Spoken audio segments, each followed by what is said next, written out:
मैं आपको अपने बारे में बता देता हूँ। मेरा नाम है गुड बॉय। मैं रायपुर का रहने वाला हूँ। हमारे घर में मम्मी पापा के साथ मैं और मेरा एक भाई रहते हैं। यह बात तब की है जब मैं 11वीं कक्षा पास करके 12वीं में आया था। उस समय जवानी मेरे अंदर फूटने लगी थी। उन्हीं दिनों मेरी बुआ की बेटी हमारे घर रहकर पढ़ाई करने आई थी। वो देखने में बहुत खूबसूरत लड़की थी।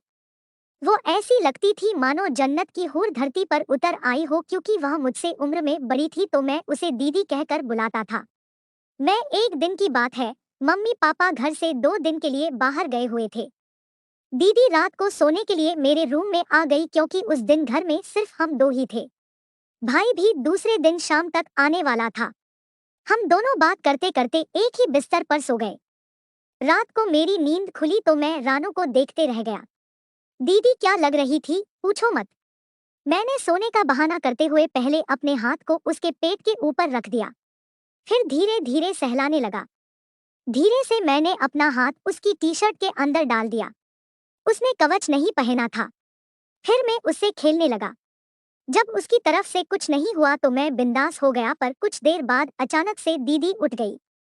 उसने मुझे देखा तो वो मुझे डांटने लगी। दीदी, ये क्या कर रहा है? तुझे ये सब नहीं करना चाहिए। मैंने घबराते हुए दीदी से बोला, सॉरी दीदी, मैं सपना देख रहा था। मुझे होश ही नहीं था कि मैं क्या कर रहा हूँ। वो पहले तो कुछ नहीं बोली, फिर 1 मिनट बाद बोली, जैसा सारे दिन मोबाइल में देखेगा वही तो सपने में करेगा। मैंने समझ गया कि दीदी भी मोबाइल में फिल्म देखती है। अब तक मेरी हिम्मत वापस आ गई थी। मैंने धीरे से कहा, प्लीज दीदी एक बार कर लो, किसी को पता भी नहीं चलेगा। वो और ज्यादा गुस्सा हो गई और बोलने लगी, चुपचाप सो जा, वरना कल मेरे पापा मम्मी को सब बता दूंगी।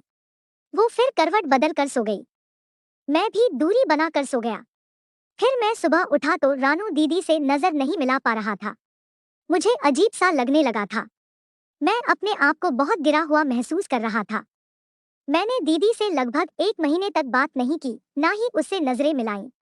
फिर एक दिन कोशिश करके हिम्मत जुटाकर मैंने दीदी को फिर से सॉरी बोला और कहा, उस दिन वो सब गलती से हो गया था दीदी, मैं अब ऐसा कुछ नहीं करूंगा, प्लीज मुझे माफ कर दीजिए। वो भी बोली, ठीक है। इस तरह से उसने मुझे माफ कर दिया। समय निकलता गया। दीदी पढ़ाई खत्म करके अपने घर चली गई। करीब 1 साल बाद उनकी शादी हो गई। हम सब शादी में गए। शादी में मैंने बहुत मजे किए। हम सब खूब नाचे, खूब मस्ती की। मैं और दीदी पुरानी बातों को भूल गए थे। अब सब ठीक चल रहा था। लेकिन अब कहानी में ट्विस्ट आ रहा है। शादी के 2 साल बाद मैं दीदी के घर गया था। वहां सिर्फ रानू दी और जीजा जी रहते थे। जीजा जी अपने काम की वजह से ज्यादातर बाहर ही रहते हैं। शायद मेरी रानू दीदी को जीजा जी मन माफिक क्रिकेट नहीं खेलते थे, क्योंकि जीजा जी तो काम से बाहर रहते थे और वो हफ्ते में सिर्फ एक बार ही संडे को घर आते थे। मैं 2 हफ्ते के लिए दीदी के घर गया था। उनका घर छोटा था। एक ही कमरे में मैं और दीदी सोते थे। संडे को दीदी जीजा में कुछ नहीं हो पाया। ये बात जीजा जी को समझ आ गई कि इस बार खेल नहीं हो पाएगा। वो काम पर वापस चले गए। फिर 2 दिन तो ऐसे ही निकल गए। तीसरे दिन मैं सो रहा था तो मैंने पाया कि रानू दीदी का हाथ मेरे नटू काका के ऊपर है। मैंने अपनी आंख हल्के से खोली तो देखा कि वो एक हाथ से नटू काका को जगा रही है।